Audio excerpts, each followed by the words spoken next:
Here's why Daemon left Rhaenyra in the War Council meeting. Welcome to the channel.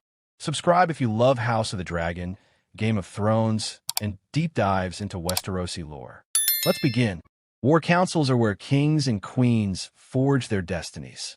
But on Dragonstone, in the first days of the Dance of the Dragons, the world watched as Prince Daemon Targaryen, husband to Queen Rhaenyra and the deadliest dragonrider alive, walked out of her war council. It was a moment of tension that rippled through the Black faction.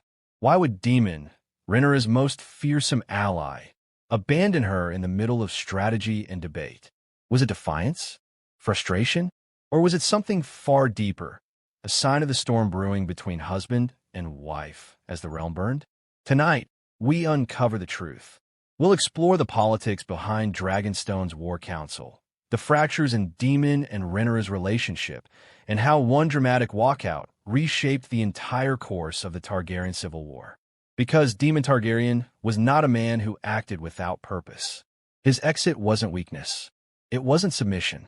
It was a calculated move, one that revealed exactly what kind of Prince Daemon truly was. This is the story of the night the Blacks nearly fractured before the war even began. The War Council of Dragonstone. The moment King Viserys I Targaryen died, the realm split in two. In King's Landing, Otto Hightower and the Green Council crowned Aegon II as king in secret, locking Rhaenyra out of the Iron Throne she had been promised since childhood. Meanwhile, on Dragonstone, Rhaenyra's world was collapsing. Heavily pregnant, grieving the betrayal of her former allies, and furious over her father's death, she was forced to gather her banners and prepare for war. The First War Council was meant to unite the Blacks. Daemon was there. Rhaenyra's sons, Jacaerys and Lucerys, were there. Rhaenys Targaryen, the queen who never was, joined them. Lord from houses Valerion, Celtigar, and Staunton filled the chamber. The painted table, the legendary map carved into the heart of Dragonstone, became their battlefield. But what should have been a meeting of unity quickly became a clash of wills.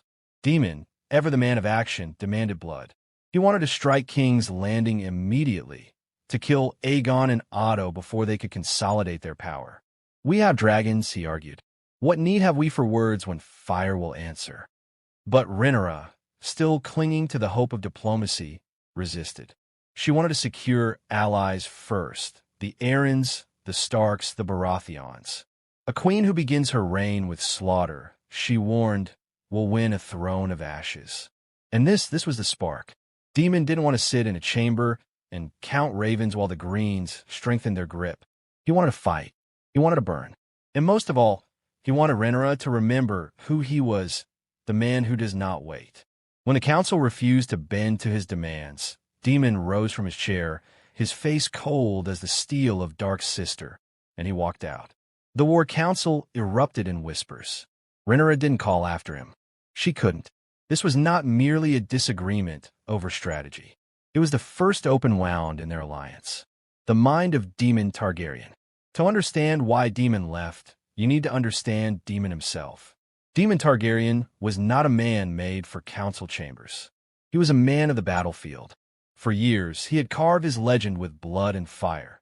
The rogue prince, conqueror of the Stepstones, the warrior who would rather swing a sword than sign a treaty. When Daemon married Rhaenyra, many believed the Blacks would be unstoppable. He was her weapon, her shield, her most dangerous ally. But Daemon was never truly anyone's weapon. He was a storm, one that could not be chained, even by the woman he loved. In that war council, Daemon saw hesitation.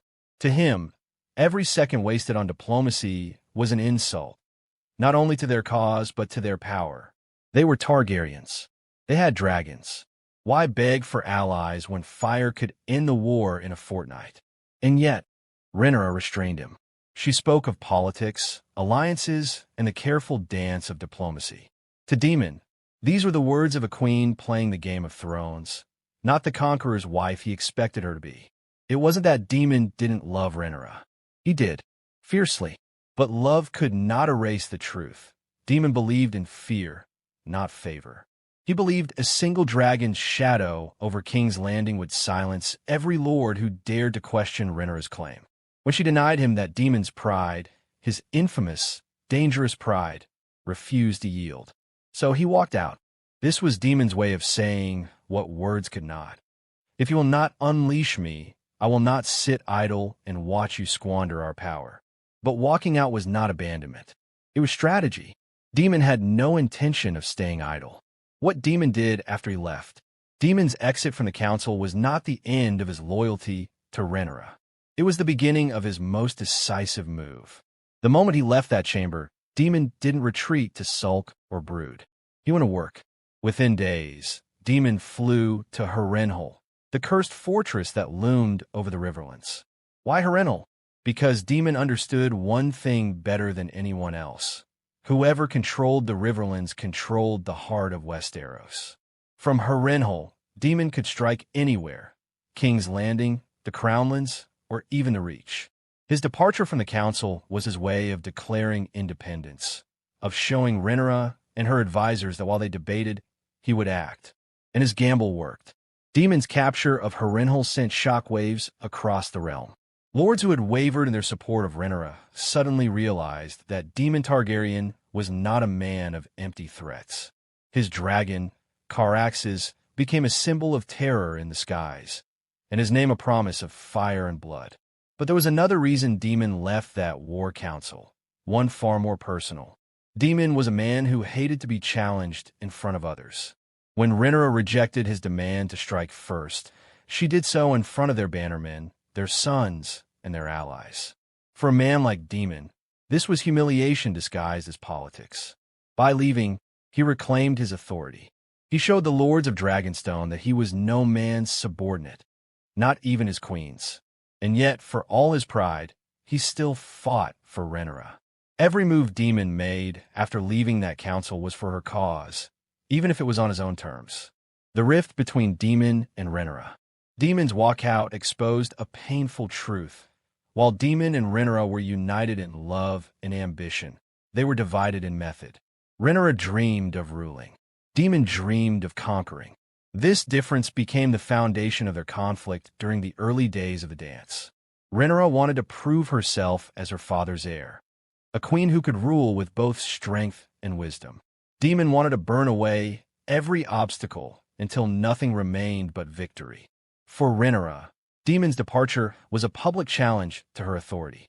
For Daemon, it was a reminder that he was no man's pawn, not even hers. And yet, this rift was not hatred. It was passion.